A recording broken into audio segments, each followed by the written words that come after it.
After Clash of Clans turned mobile gaming into strategy warzone and Heyday made farming cool again, there was another little game slowly climbing the ranks. It didn't have the meme potential of Flappy Bird, the rage of Geometry Dash, or the violence of Angry Birds. No, this one was peaceful, colorful, and deeply obsessed with wit.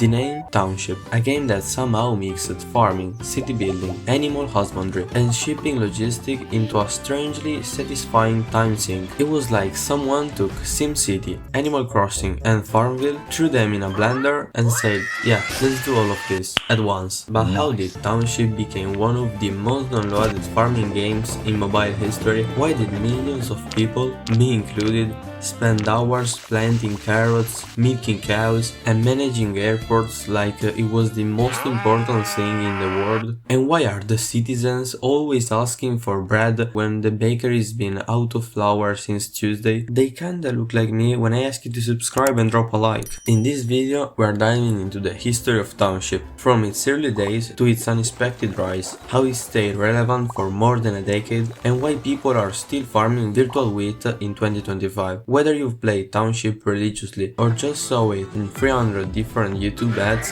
this game definitely left a mark on mobile gaming. And if this video leaves a mark on you, you could always leave a like and subscribe. I promise I won't ask for wheat, maybe just a carrot. So what even is Township? Well, the name kind of gives it away. You run a town, a farm, and also a factory. Oh, and an airport, and a zoo, and a mining operation, and sometimes a circus. Yeah, Township isn't just a game, it's a whole second life. Originally released in 2011 as a Facebook game, Township was created by a company called Playrix, a Russian developer that would later go on to make hits like Gardenscapes and Homescapes, aka those games with very misleading ads. The mobile version of Township came out in 2013 and it took off way faster than expected, probably because it gave players everything. You could grow crops, raise animals, run a factory, build shops, fill train orders, sail ships, and even open a zoo. It was like being a mayor, a farmer, and a borderline sweet shop manager all at once. What even made it more addictive was the cycle. You plant wheat grows, you harvest it, use it to make bread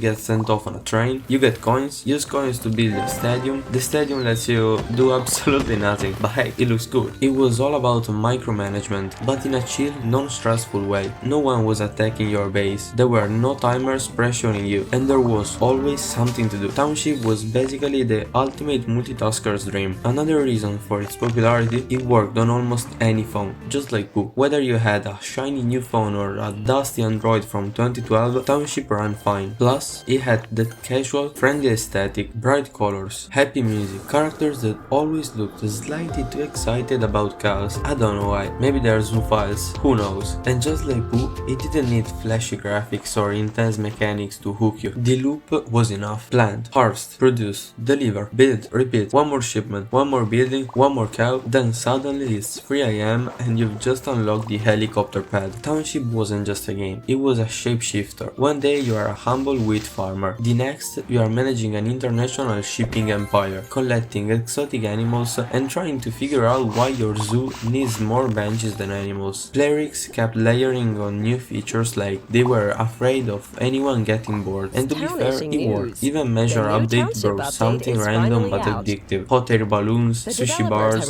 underwater expeditions, even archaeology. Township eventually had so much going on that you needed an actual strategy just to be inefficient. And yet, despite the chaos, it never felt overwhelming. You could ignore all the features if you wanted, and the game wouldn't punish you. Didn't care about the regatta? No problem. Forgot about the mine for a week? Totally fine. Township was like that chill friend who invites you to every event but never gets mad if you flake. It didn't need you to grind. It just gently encouraged you with smiling cows and blinking factories. There's also something brilliant in how Township disguised its grind. You never feel like you are doing the same thing, even when you absolutely are. I've already told you about the loop, but it's wrapped in so many side quests and rotating events that it feels fresh, even when it's really just dressed up routine. That's mobile game psychology at its peak. What's wild is how quietly loyal Township's fanbase became. You won't find giant Reddit threads, flashy YouTubers streaming it, or TikTok trends about milking digital cows, but behind the scenes, thousands of players log in daily, quietly, religiously, probably with a cup of tea. The co-op system deserves credit here. It wasn't competitive in the toxic way. No one's yelling on voice chat about bot placement. It was cooperative in the calmest sense. You help your neighbors, trade goods, maybe win a regatta. It built a soft sense of community that kept players coming back. You weren't playing against people, you were playing alongside them.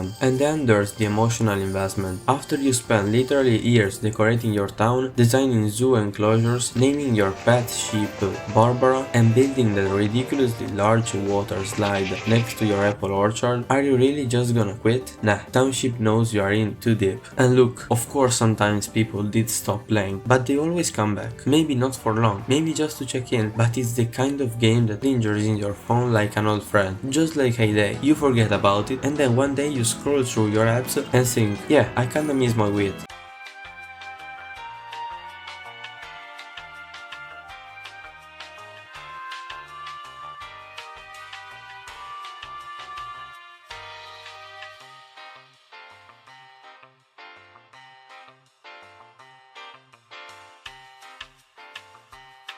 Now, let's talk about something most people don't mention with Township, the endgame. What happens after you've built everything? After the zoo is full, the factories are maxed, and your town has more status than residents? Well, not much. But that's kind of the point. Township doesn't have a final boss or a dramatic conclusion. There's no you win screen. It's a sandbox. And in a weird way, that's kind of beautiful. It mirrors real life. You don't really finish building a town or running a farm. You just keep improving things, fixing stuff, planting more wheat, and trying to make your town a little nicer than it was yesterday. And that's what made Township stick. It didn't ask you to win, it just gave you a world to shape and the tools to make it your own. Whether you were a casual tap once a day player or someone with a spreadsheet tracking bread output, no judgment, there was a place for you in the game. It became less of a game and more of a ritual, something comforting, familiar, like digital gardening with helicopters. So yeah, maybe Township didn't get the spotlight of Subway Surfers or the status of Clash of Clans, but it did something harder. It stayed. It built a quiet empire of multitasking and micro decisions, and it somehow made logistics feel fun. In a world where mobile games come and go every week, Township just kept farming. It found its lane, stayed in it, and flourished. And for millions of players, that little virtual town was more than just a time killer. It was their cozy corner of the internet, their chaotic, colorful, bread-obsessed home away from home. So here's to Township, the game that never asked for much, just your time, your crops, and maybe just one more shipment. And if you made it this far, I hope this video unlocked some core memory of harvesting corn at midnight or trying to fit yet another bakery into your overcrowded main street. And if you want to find out the history of another legendary mobile game, just tap one of the videos YouTube is already suggesting to you. I'll see you there.